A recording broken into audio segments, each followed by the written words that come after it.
There are Aran Islands, Irish speaking islands. You got Inishmore, very creative names. Inish is an island, More means big, so it's the big island, and that's the one furthest away. The one in the middle then is called Inishman. Inish again means island, Man means the middle, so you have the middle island. And then this one closest to us is called Inisheer. Inish again, island. What do you think ear means? It means east, the eastern island. Not to be confused with Easter Island off the coast of Chile. Beyond them then you'll be able to see Connemara. If it clears out a bit, you'll see these mountains in the distance. Might get to see them today, but maybe if it clears up in an hour, you'll be looking over at the Connemara Mountains. So right ahead of me is the cliffs. We're going to turn the corner here and pull in for you guys. So the best use of your time really, you have loads of time now, you have 2 hours. After that we'll take our lunch stop in Fanor. So once you walk in, you'll have your first view of the cliffs looking over to the right. Okay, you can get a nice picture there. What I'd recommend doing is walking up the way over to the left, and that way you'll be looking back over here. You'll see the sea stack, and you'll have Cornelius's tower or O'Brien's tower. You get a nice picture of that. Then you walk back down the hill, walk back up to the tower.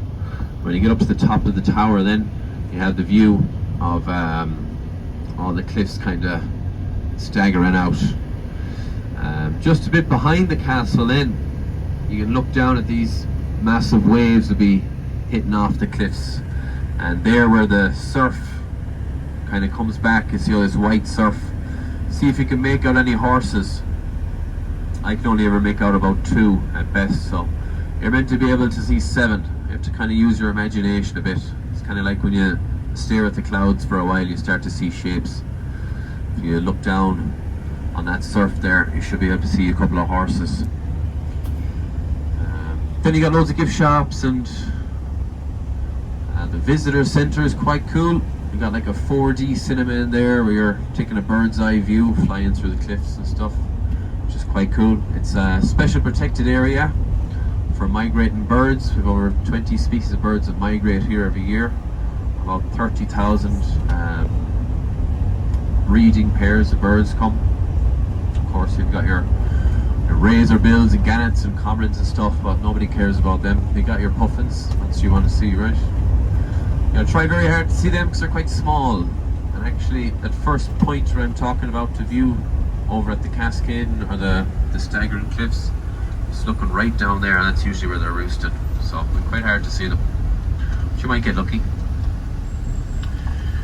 So I will be parked somewhere in here with all these coaches. Alright, I'll be facing in the way. So I think I have to park up first before I let you guys out, but I also gotta go and get fuel, so I mightn't be in the same space. I'll let you know now when I pull in here, okay? 15th century tower house. So it's built by the O'Connor clan. Area here, very powerful family. And then it was taken over by the O'Briens from Ennistimon, just over the road there, about 50-60 years after it was built. It's actually built in 2 stages. You can see behind it, there's the original tower, and then it kind of got built onto it, a second one. The O'Briens built on the second part to it. So built for defence. You can see that narrow slit window there, a bit lower down. Other sides of it as well, you'll see all these narrow little slit windows. And that would be to prevent attackers from firing arrows in, making it a small target. Still allowing light in, but making it a very small target for archers to fire in arrows.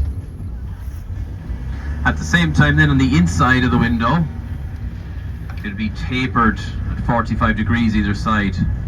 So an archer could be inside weaving, both sides firing arrows out at attackers. A lot of the defence force they have in it, we all learned this kind of from Normans who had come over about 1,000 years ago.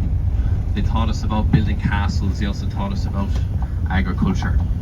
At first they were kind of raiders like the Vikings, and then like the Vikings as well, after some time they integrated into society and intermarried with Irish, and as the saying goes with them, some of them became more Irish than the Irish themselves. They're all speaking Irish after a few generations. That was the only language passed on to their kids as well. But other defence mechanisms they taught us then in the castles as well was a thing called a murder hole. And when they breached the big timber door, often a big oak door, the attacking army would come in through open area, and just above it, a few floors, they'd have a big open hole where the defenders of the castle would fire down warm buckets of water, boiling water or hot tar, big massive baskets of stones, all designed to kill those below. If they got through that, then they come to a spiral stairs bringing them up the tower. And all these steps were made at a different size, different height on purpose. They were also turning to the right, because the majority of people are right-handed. Those holding the sword in their right, they'd have that pillar kind of in their way and making it harder for them to strike on the defenders, whereas it'd be easier for the defenders up the top striking down. There'd be nothing preventing them from striking down as well. As well as that, the reason that steps are all different sizes, you can imagine you're after breaching into this castle, you're after getting through the murder hole, and now you're running up these stairs, you got all these other people behind you doing the same thing. You're not going to be too focused on your footing, and by having them a different size it could cause them to trip over.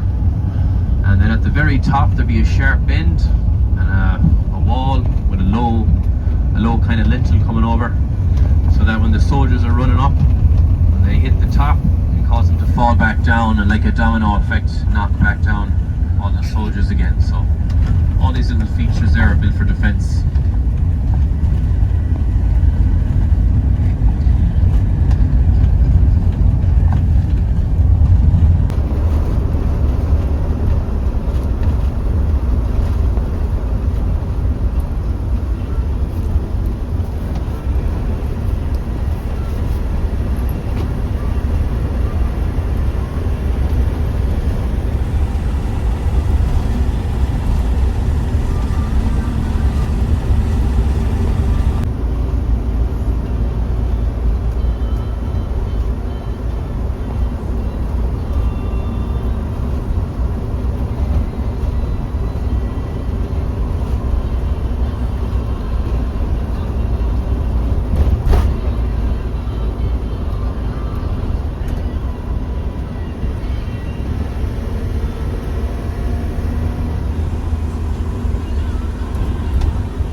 And once we turn the corner past the lighthouse, then we'll get back into Ballyvaughan, and we're not far away then from the next stop, which is the Allowee Caves. So Allowee Caves about 25 minutes away-ish.